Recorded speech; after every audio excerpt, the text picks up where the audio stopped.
Good morning, everybody.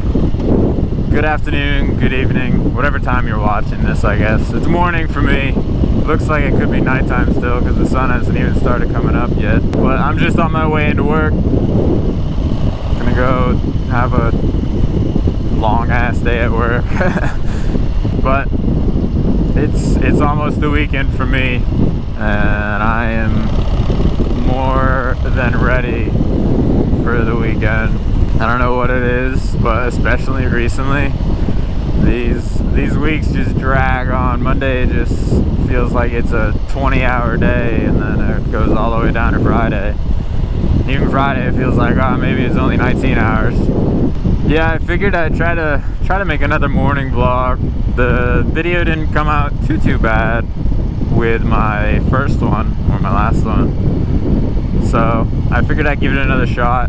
It honestly makes it easier on me because if I need to, it gives me the ability to record 2 videos in one day. And especially as of recently, I've been crazy busy, so the more videos I can make in one time is ultimately the better, at least for right now. Normally, I don't like to try to record videos all in one day just because it kind of makes the content even more boring, because like nothing new happens in my life from the last video to the next video. Like nothing's changed for me. I'm still on the bike. So because of that, I don't like to record a bunch of videos in one day. But just because of right now and how busy I've been, it's just easier for me to at least try and record 2 videos in a day. One in the morning and then one in the evening. So if you guys noticed that with the last video, or last 2 videos, hopefully it's not too big of a deal, because it really is just easier for me. So I kind of found it, because I've said it in the past, I don't even know how many videos, but hopefully I'll be able to get a new place. That's where this topic is going. But I've found that, especially as of recently, because I've only started like actually looking into like getting more furniture or whatever, but I've found that it's actually a lot bigger pain in the ass than I was expecting, just to find like a decent setup that it isn't gonna cost you fucking maxing out your credit card, and then on top of that you need to give them your leg. Like, shit gets expensive these days, and I understand like you can buy the cheap stuff, but you get what you pay for. I get it, but like, holy shit, some stuff gets so expensive and it's insane.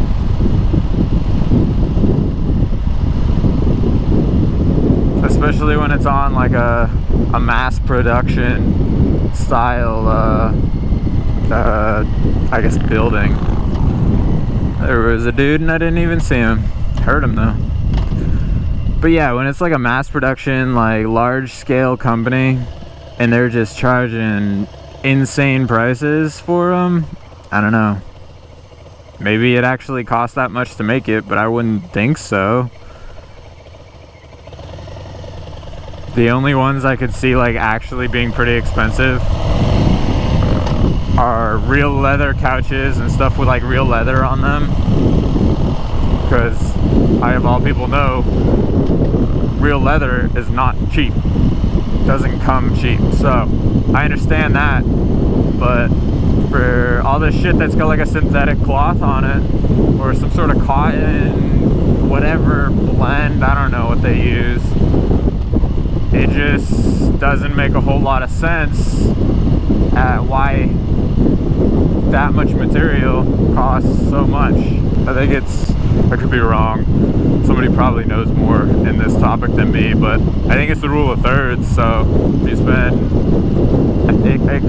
I could be wrong, but if you buy a $3,000 couch, then it should have cost them $1,000 to make.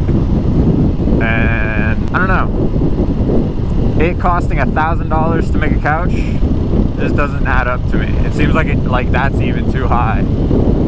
I feel like in raw materials it would cost you, I don't know, $300-400 maybe. I could be completely wrong, I really have no idea, but it just doesn't really add up to me.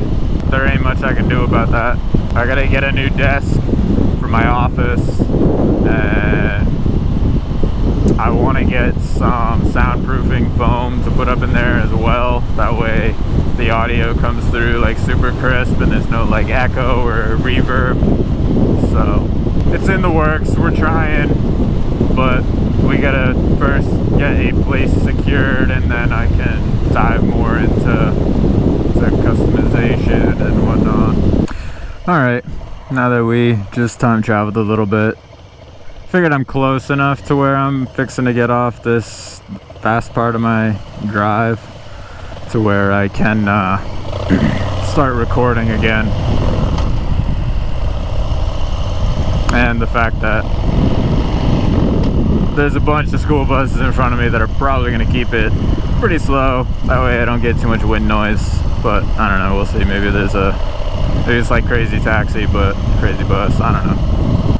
School is kind of one of those weird things that you keep hearing about every so often, just because it almost seems like every state, if not every school, is doing something else. I've heard so many different just programs and policies that are coming out to how do we get kids back to school so they can start learning. Because let's be brutally honest here, unless the kid really wants to learn, I wouldn't have learned a damn thing if I was in school during all this. I would have been sitting my ass at home saying, oh yeah, okay, yes, Mr. Teacher, and then fucking be playing Xbox or PlayStation, what the fuck ever, like 10 minutes later. Or because I was smart when I needed to be, I would have figured out how to play Xbox but make it look like I was paying attention to what the fuck that teacher was saying. Just because I was that much of a shitbag, but I was a little creative. But yeah, it's really weird to see all the different ways of kind of going at how do we get kids back in school. It doesn't seem like anybody really knows what to do. And I mean, does anybody really know what to do? This is the first time anything like this has happened, at least in our lifetime. So it would only make sense for there to be mass confusion and just everybody kind of end up throwing their hands up, because it seems like every time we try to do something, it only makes it worse. So, oh, fuck. I doubt it looked as bad for you guys, but I swear I just felt my fucking lungs enter my hips. Call it a soft tail, and the suspension's okay. It's not great. Like, it's not like I'm sitting on a couch all day long, but like when you hit a pothole that's, I mean, it is a pothole. It doesn't have to be anything crazy big, but if you just hit anything like that at all, you're gonna feel it. You're gonna feel like your fucking heart just dropped down to your ass. Maybe on the bigger bikes, the baggers, maybe they cruise a little bit better. I'm sure they do. I'm sure their soft tail suspension, whatever it is a lot bigger than what mine is, because there's a lot more weight on that bike than there is on mine. Oh shit. I'm supposed to turn left.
goodness. Okay.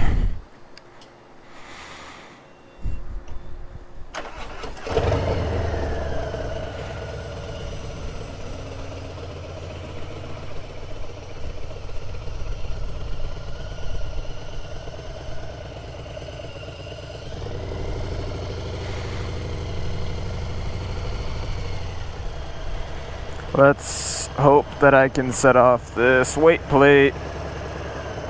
We'll see. I know this light's long in general, never mind being on a bike and trying to set it off. We're gonna try to do the old trick. Of course, they put the ends of it way up there. Normally, what I'll do, if I can't get the plate to set off, my helmet's getting hot, me talking and not moving.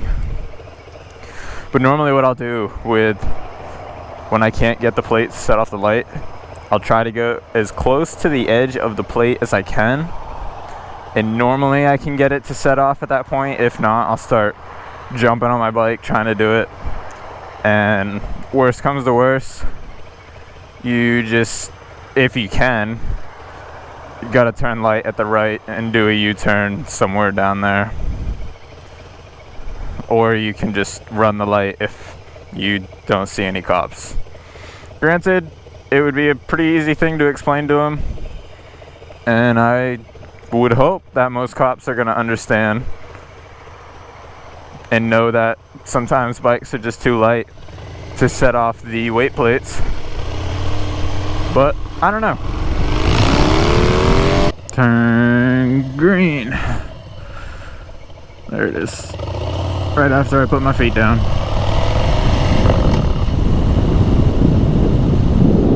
Damn, keep cruising. This road ain't that fast, I'm just going fast. Lube tech and a lube manager. Do it. Turn green. Turn green. Don't let me put my feet down. Too late.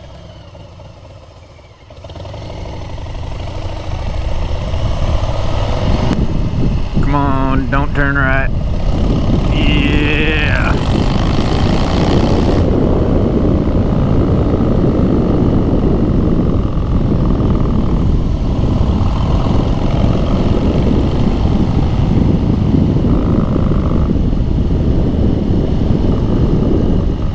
This friggin' bridge, man, I tell you.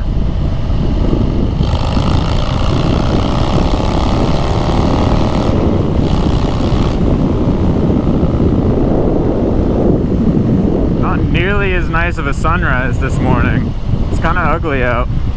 Even though today was supposed to be the lowest chance of rain, so I figured, oh, it's gonna have the lowest chance of clouds.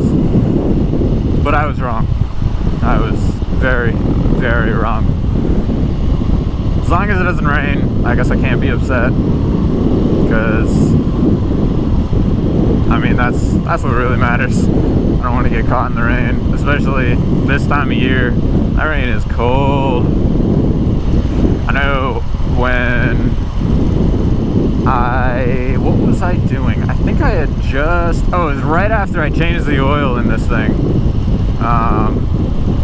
I took it out for a spin, then I had my car keys in my pocket, and I had a bunch of stuff in my pocket because I was running back and forth from the parts store because I forgot something or whatever.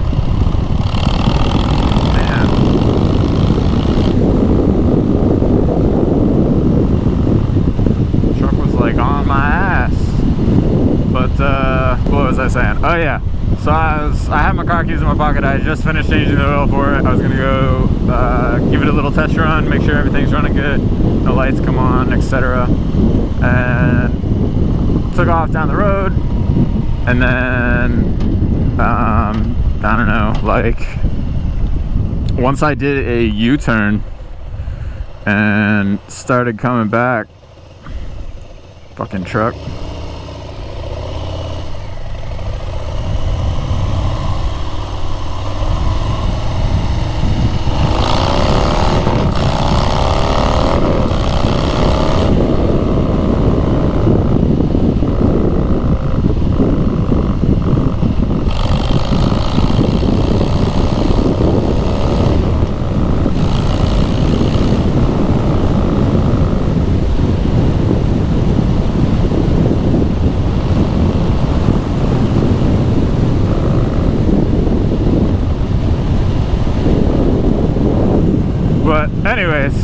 outside. I wanted to get up in front and away, because sometimes I'm a dick. But yeah, so I did a U-turn. I was making my way back to the house, and I got to the house, and bike ran good, everything looked set. Fucking went inside, and then, I don't know, a couple hours later, I needed to go to the store to get some dinner or something like that. Went to grab my keys, and my keys were not there. They weren't in my pocket, they weren't in the car, they weren't outside. And I remembered that I had them in my pocket when I went for a test drive. So I got back on my bike and did the exact same route. And basically the only thing that told me that my keys were there at one point is because I have a checkered lanyard that was sitting in the middle of the road with nothing connected to it. Not even the little ring that you slide onto your keys. So,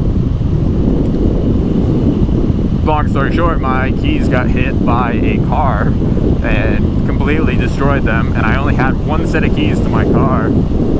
And so I ended up having to get a tow truck to come and tow my car from my house to the dealership so they could program another key. But you can't program a key unless you have a key. I don't understand how it works. You have to at least have 2 keys at all times. But I was only given 1 key when I bought the car. So I ended up having to pay like $200 a key, $400, well, closer to $500 because of labor that it took to press a button and code it to my car. Maybe I'm wrong, maybe it takes a lot of work, I don't know. But yeah, it costed me about $500 to replace the keys on my car. I forget how I got on this story. I'm sure I'm gonna see it when I go back to edit and I'll have totally lost the point of me bringing this up. But yeah, if you guys plan on getting a new keyless start car, maybe not all car companies require that you have 2 keys at all times, but I know that Chevy does. So if you're getting a Chevy that is keyless, I would consider making a second key. If you only got 1, consider making a second one when you have the money to do it. That way you're not blindsided when your key gets accidentally destroyed because you left it in your pocket and then you went on your bike. Or just don't be dumb, but it's a lot easier being dumb than it is to be proactive. So just do consider. But I think that's about where I'm going to wrap up this video. I just kind of came down here just to do the same loop I did last time, and then kind of wrap this video up. But if you guys like this sort of stuff, be sure to like, comment, and subscribe. Any love you guys can show me is greatly appreciated. You guys have been amazing to me since I've started this whole journey, and I just can't thank you enough. But until next video, no. Until next week, I'll see you guys in the next video. Later.